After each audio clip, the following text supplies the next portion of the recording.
السلام عليكم، كنتمنىكم تكونوا كامل على خير وبخير. نتوما كتشاهدوا هذا الفيديو.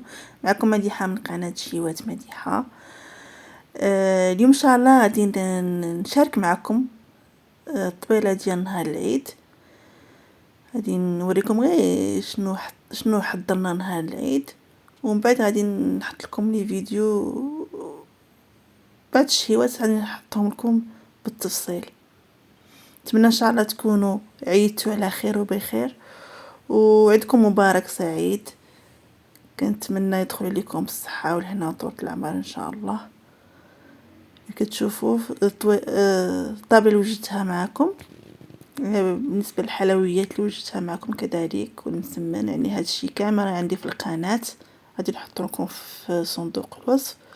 وكذلك في الغداء وجدنا دجاج محمر ومدغمر، كيجي واحد الدجاج خطير صراحه، وحتى الدغميره كتجي معلكه ومعسله.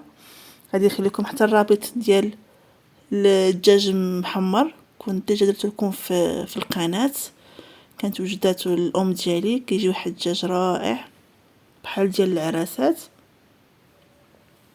وكذلك غادي نبارطاجي معكم حتى واحد الكيكه درتها نهار ديال العيد، حتى هي كتجي سهله يعني بدون فرن، وان شاء الله تنال الاعجاب ديالكم. كيجي واحد المذاق فيها حتى هي زوين، كتجي بنينه وبارده.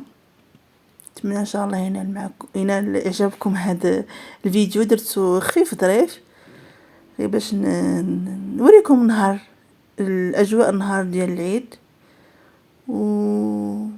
نتمنى ان شاء الله يعجبكم هذا الفيديو.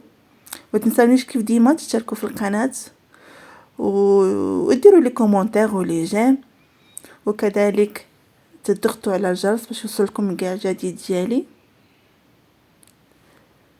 السلام عليكم، نتلاقاو ان شاء الله فيديوهات جداد ان شاء الله، وشهيوات متنوعين ان شاء الله. السلام عليكم.